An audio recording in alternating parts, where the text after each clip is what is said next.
반갑습니다. 에듀윌에서 직업상담사를 강의하고 있는 환멘토 김대한입니다. 자, 여러분들이 직업상담사 2차 실기를 준비하면서 많은 이제 어려움이라든지 질문들 많이 하고 계신데요.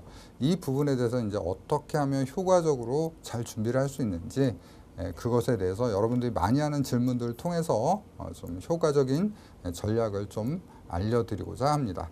자, 첫 번째 질문 좀 보도록 하겠습니다. 자, 실기시험의 난이도하고 출제 경향 좀 많이들 물어보시는데요. 자, 그러면 우리가 직업상담사 시험에서 어려웠다, 쉬웠다를 나누는 요 난이도 기준을 좀 이해할 필요가 있는데요. 직업상담사 시험 같은 경우엔 다른 시험하고 좀 다르게 출제 범위가 굉장히 광범위합니다. 광범위하다 보니까 처음 보는 문제는 우리가 어렵다라고 느껴요. 그리고 처음 보는 문제는 대처하기가 굉장히 좀 어렵죠. 그러한 특성 때문에 보통 우리가 기출문제에서 많이 나오면 우리가 좀 쉽다라고 얘기해요. 근데 요번 회차 같은 경우에는 기출문제에서 100%가 나왔습니다. 100%가 났기 때문에 기출문제를 좀 잘 정리하신 분들이라면 모두 합격했을 거라고 저는 봅니다. 다만요, 이 직업상담사 시험이 항상 이렇게 쉽게 가라는 법은 없죠. 그렇기 때문에 여러분 절대 방심해서는 안 되고요. 굉장히 어렵게 출제된 회차도 있었기 때문에 절대 방심하지 말고 여러분이 시험 준비를 하면서 동시에 이제 자기 마음을 좀 다스리는 것도 필요해요. 그렇게 잘 준비하신다면 여러분들이 좋은 결과를 얻을 수 있을 거라고 저는 봅니다. 자, 두 번째 질문을 좀 보도록 할게요. 필기시험 직후에 이제 실기학습 전략은 어떻게 해야 될까요? 보통 직업상담사 시험은요, 필기 준비 기간보다 실기 준비 기간이 짧습니다. 굉장히 짧기 때문에 필기 시험을 합격하시고 난 후에 좋다. 그래가지고 축제를 며칠씩 하시는 분들이 있는데 절대 그러시면 안 됩니다. 시험 준비 기간이 짧기 때문에 바로 합격과 동시에 실기 준비 태세로 좀 바로 전환을 하셔야 된다는 거죠.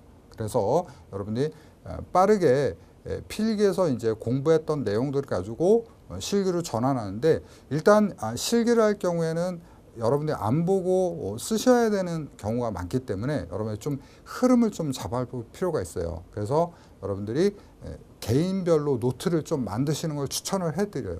그래서 노트를 만들어서 노트 작성을 통해서 필기 공부했던 이론들을 한번 다시 정리하시되 보통 제가 추천드리는 것들은 필기의 목차대로 가시는 방법이 있고요. 그다음에 여러분들이 어떤 목차나 흐름을 잡아서 좀 한번 정리하시면 모든 내용들이 좀 정리가 되시면서 좀 흐름을 잡아갈 수가 있을 겁니다. 그러면 이제 새롭게 나타난 시출문제에 대해서도 어떤 적응력을 좀 만들 수가 있는 부분이 있어요. 그런데 이런 분들이 있습니다.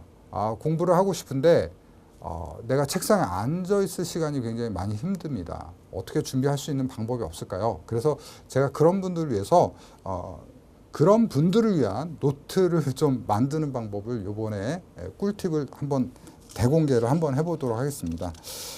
자, 앉아 있을 수 없는 분들이에요. 이분들은 A4 용지 하나를 준비를 하세요. A4 용지를 하나 준비하셔서 자, 핸드북을 하나 만드는 겁니다. 그래서 한번 접으시고요. 이렇게 한번 접으시고, 자, 또 한번 접으시고요. 또 한번 접습니다. 저는 이제 보여드린 거니까 좀 빠르게 접느라 모양은 미울 수 있어요. 자, 이렇게 접으시면요. 이렇게 책자처럼 돼요. 그래서 여러분 집에 있는 가위 있죠? 가위로 이렇게 접혀서 붙어 있는 부분들을 잘라주세요. 잘라주시고 이쪽도 이제 두 군데 있는데 이것도 자르시면 돼요. 그러면 여러분들이 16면이 나와요. 한 면, 두 면, 세 면 이렇게 하면서 작은 뭐가 되죠? 그렇죠. 핸드북이 돼요. 핸드북. 그래서 이 핸드북을 여러분들 집에 고이 모셔놓는 게 아니에요. 이거는 항상 여러분 손 안에 들고 계시는 거예요. 핸드북이잖아요. 핸드북. 그래서 주머니에 넣어놓으시거나 뒷주머니에 넣어놓으시면서 계속 들고 다니면서 보시는 겁니다. 즉 이거 작성할 때 시간만 필요하시면 된 거죠. 그리고 이거는 화장실 갈 때 꼭 들고 가셔야 돼요. 화장실 가시면 학습의 복리 효과가 한번 가보세요. 여러분 실제 느끼게 될 겁니다. 자, 이렇게 여러분들 노트를 만드시고 이 노트를 보면서 계속 여러분 정리하시되 한 번만 만들 생각하지 마시고요. 노트가 낡거나 더러워지거나 막 헤어지면은 어떻게 된다? 그렇죠. 다시 만드는 거예요. 다시 만들면서 어떻게 되는 거예요? 그렇죠. 또 암기가 되고 정리가 되는 겁니다. 이거를 여러 번 반복하시게 되면 여러분 거가 되고요. 결국에 이런 흐름을 큰 머릿속에 잡고 있기 때문에 설령 새로운 문제가 나오더라도 여러분 충분히 잘 준비할 수 있게 될 겁니다. 자, 강추하는 방법입니다. 자, 다음 질문 좀 보도록 할게요. 자, 실기 파트별 공부 순서는 시간이 부족한 경우 저는 공부를 어떻게 해야 될까요? 시간은 어떻게 배분해야 될까요? 자, 이렇게 질문을 주시는 분들이 있는데요. 유명한 말 중에 이런 말이 있어요. 중요한 것부터 먼저 해라. 그죠? 한정적 시간일 때는 중요한 것부터 먼저 해라. 보통 옛말에 틀린 말이 없는 것 같아요. 자, 이 얘기는요, 여러분들 출제 순으로 보셔야 된다는 얘기예요. 출제가 많이 됐던 것들. 그래서 저는 이런 말씀 많이 드려요. 제가 강의하면서 이런 말씀 많이 드리는데 3번 이상 출제됐던 것들은 여러분들 꼭 점검하셔야 된다. 이거는 뭐다? 3번 이상 출제한 거를 그냥 넘기시는 건 뭐예요? 나 한 문제 틀리겠다는 얘기예요. 한 문제 꼭 틀리고 싶습니다. 이 얘기랑 같은 얘기거든요. 그래서 여러분들 출제 비중에 따라서 잡아주시는 게 좋고요. 그리고 이제 사실 그 상담학하고 심리학 같은 경우 2차 실무에서는 경계가 모호해요. 그렇기 때문에 여러분들 그 앞에서도 좀 얘기했지만 상담학의 2번째 챕터, 그 다음에 심리학의 1번째 챕터는 우리가 일반적인 심리학하고 응용 심리학 부분을 다루는 개념들이 있어요. 그래서 그것들을 한번 이렇게 흐름을 잡아가지고 여러분이 좀 집중적으로 좀 공부하실 필요가 있다. 그 다음에 기출 비중이 높은 거 위주로 해라.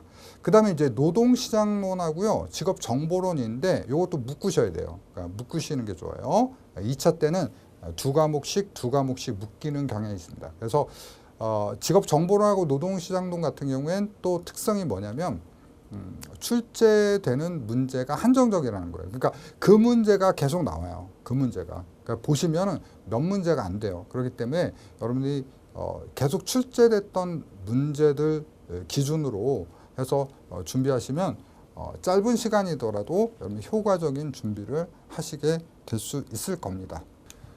자, 다음 질문 좀 보도록 하겠습니다. 관연도 문제는 몇 개념 풀어보는 것이 좋을까요? 자, 많으면 많을수록 좋겠죠. 하지만 앞에서도 얘기했듯이 우리가 시간은 한정적이고 그 한정적 시간 안에 효율적으로 우리가 전략적으로 대응을 해야 됩니다. 그래서 저는 여러분들한테 추천드리는 게 5개년을 추천드려요. 5개년은 최근부터 과거로의 5개년입니다. 그래서 최근 문제부터 풀어보는 겁니다. 5개년 문제를 풀어보시고요. 5개년 문제가 잘 정리가 되시면 10개년, 그 다음에 15개년, 20개년 이렇게 정리하시는 걸 추천을 드립니다. 자, 실기 주관식 답안 작성 시 유의사항은 자, 실기 2차 실기 작성하는 또 직업상담사 시험이 좀 까다로운 편에 속하죠. 여러분 예를 들어서 부분 점수라든지 어떤 계산 문제라든지 이런 것들이 있는데요. 자, 일단은 여러분들이 쓰셔야 되는 시험이에요. 쓰셔야 되는 시험이기 때문에 좋은 도구로 갖는 게 중요해요. 자, 이 좋은 도구는 뭐예요?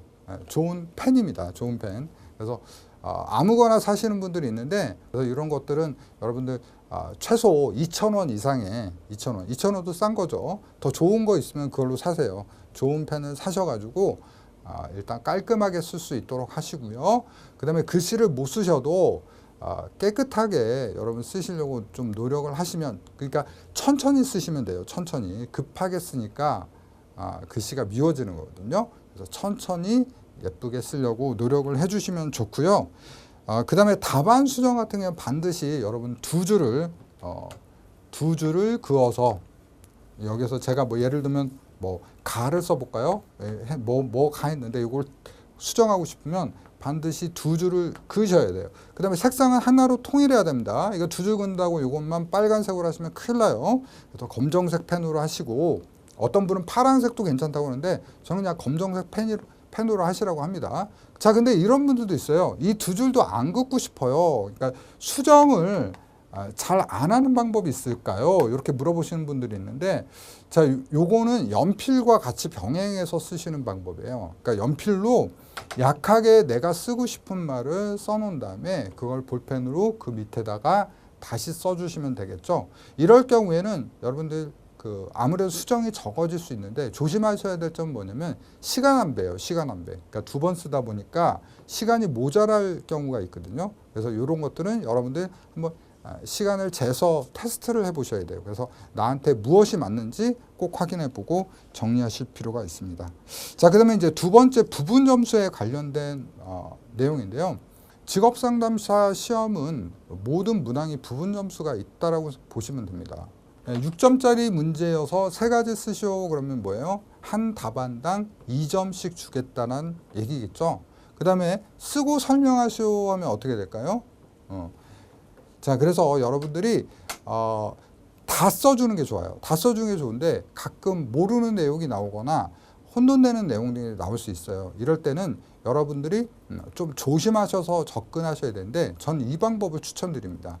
여러분들이 이거는 전혀 틀린 것이 아니라고 생각한다면 쓰는 것을 추천을 드려요. 이해되시죠? 근데 완전히 다른 개념이다.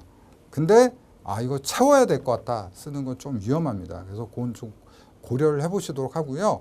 잘 공부하시다 보면 제 말이 무슨 뜻인지 아실 거예요. 계산 문제 같은 경우는 이제 노동시장론, 직업정보론에서 이제 많이 출제되고 있습니다. 근데 여러분이 이제 계산 문제 대비하실 때 여러분이 좀 기출 문제들 좀 잘 파악을 한번 해보세요. 파악을 해보면 놀라운 사실을 하나 발견하게 될 텐데 뭐냐면 예를 들면 뭐 생산 가능 인구 같은 것들이 나올 때요. 생산 가능 인구 이렇게 제시가 돼요.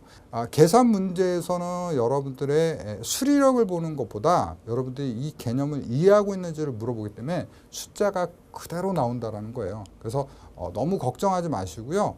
문제를 풀어보시고 물론 그러니까 숫자 그대로 나오는 경우가 많고 그 다음에 계산 문제 할 때는 우리가 소수점 제시를 많이 해요. 그래서 계산 문제에서 주어진 단서 있죠. 소수점 몇 자리까지 할 것인지, 그 다음에 반올림을 하는 것인지 반올림을 하지 않는 것인지 이런 것들을 꼭 확인을 해보세요. 그러니까 반올림과 소수점 자리를 꼭 확인해 보시고 반복해서 보시면 됩니다. 그래서 계산 문제도 똑같은 문제라고 하더라도 여러분들 어떻게 하셔야 돼요? 반드시 계산을 반복적으로 하는 연습들을 하셔야지 좋은 결과를 얻을 수 있다라고 봅니다. 자, 그러면 여러분들 제가 여러 가지 좀 말씀을 드렸는데 여러분들 제 조언을 통해서 여러분들 합리적인 또 효율적인 그런 시험 전략을 짜셔서 모두 다 성공하시는 여러분들이 되셨으면 좋겠습니다. 자, 여러분들의 성공을 항상 응원합니다. 지금까지 봐주셔서 감사합니다.